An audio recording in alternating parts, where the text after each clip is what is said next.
After months of experimenting, I found a way to make it work. Today I'm going to show you that dancing is possible with a regular blender. And to really put it to the test, I'll show this works with non-alcoholic cocktails too. But that's not all. One of you will create the third one. I'll tell you more about it after the first recipe.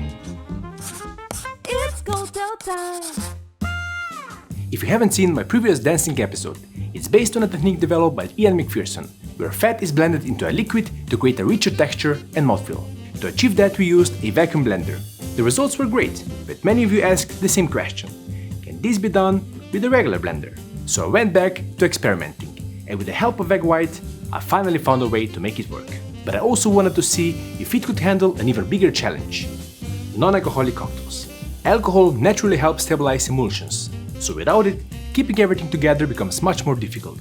And anything we can do to give mocktails a richer texture and mouthfeel is always a bonus. That's exactly why today's recipes are alcohol-free. But when it's your turn, your cocktail can be alcoholic or non-alcoholic. Let's make the first mocktail. For the danced base, you'll need 𝗏𝗏𝘄𝗀𝗶𝘁𝗏𝗏𝗁 Arancia 00, cacao butter, and Vegg White. I'll first warm the aperitivo slightly, which will make the butter melt faster. Then add everything into a blender and blend for 1 minute. Originally, I tested this recipe with olive oil, but cacao butter actually works even better. Vegg White helps stabilize the emulsion, making this possible with a regular blender. The result is a chocolate-infused aperitivo with a rich, creamy mouthfeel. Now grab a shaker and combine the danced aperitivo with non-alcoholic gin.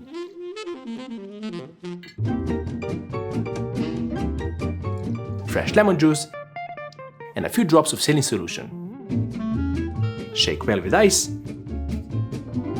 Fine strain into a chilled Nick and Nora glass. And that's it, the chocolate velvet sour. Let's try a chocolate velvet sour. Cheers. On the nose, there is some citrusy notes that pairs well with chocolate itself. And herbaceousness punched through the chocolate and origin notes on the palate. Nice sour with nice texture and body.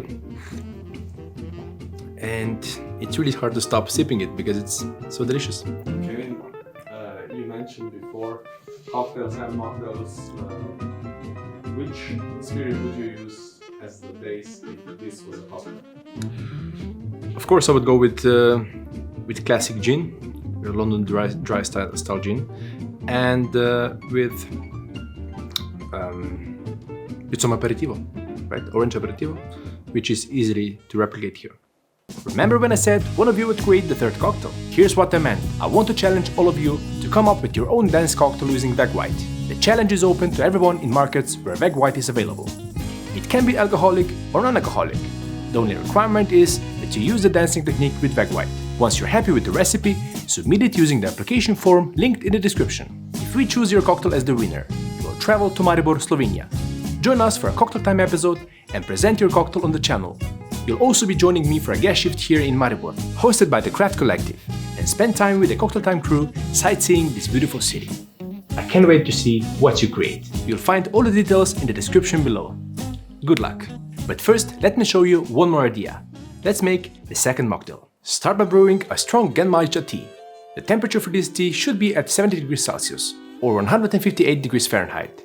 This used to be considered a poor man's tea, but is now enjoyed widely for its unique flavor. Leave it to brew for 2 to 3 minutes, then strain it out right into the blender. Leave it to cool before adding the rest of the ingredients for our dense base.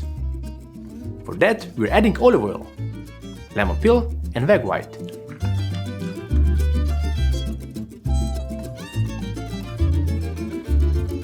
Then blend for 1 minute. This is the real test of the technique. Alcohol naturally helps stabilize emulsions, but this drink doesn't contain any. That's where Vegg White steps in, also providing a silky mouthfeel, together with olive oil. And since we're using small amounts of olive oil, it doesn't overpower the unique flavor of the tea. Filter the mixture through a paper filter. Then bottle the dense tea and reserve it for the cocktail. We'll also need a homemade tonic cordial. If you have tonic water that lost its carbonation, that's perfect. If not, stir it until it's flat. Then add in sugar, citric acid, and malic acid. And Keep stirring until everything dissolves. Now to make the dancing matcha mocktail. I'm starting with the top layer first, freshly brewed matcha. This will be poured on top of the finished cocktail. For the bottom part, use a chilled shaker and combine the danced cane matcha tea with our tonic cordial and a few drops of saline solution. Shake well with ice, then strain over an ice sphere in a tumbler glass. The finishing touch is a top layer of matcha. This creates a wonderful warm and cold combination as you sip this dancing matcha cocktail. Another hot and cold drink on this channel. But this time as a mocktail.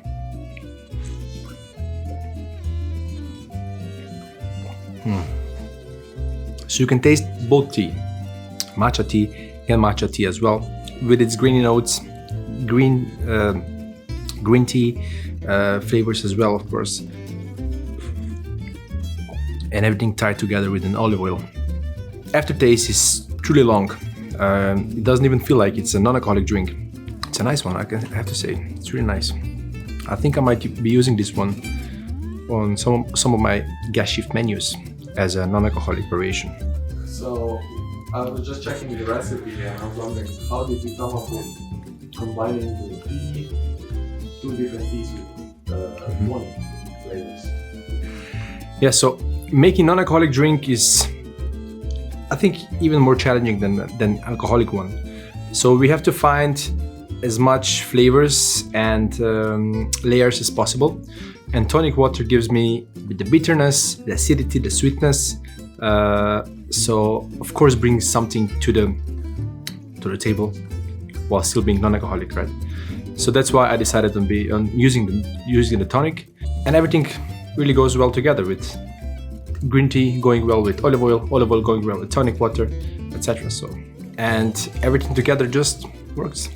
And there you have it, 2 danced mocktails made with nothing more than a regular blender. If today's episode proved anything, is that dancing isn't limited to alcoholic drinks or specialized equipment. Now it's your turn to experiment. Create your own danced cocktail using Vegg White, whether it's alcoholic or non-alcoholic, and enter the Vegg White Dancing Challenge. I can't wait to try your cocktails and welcome one of you here.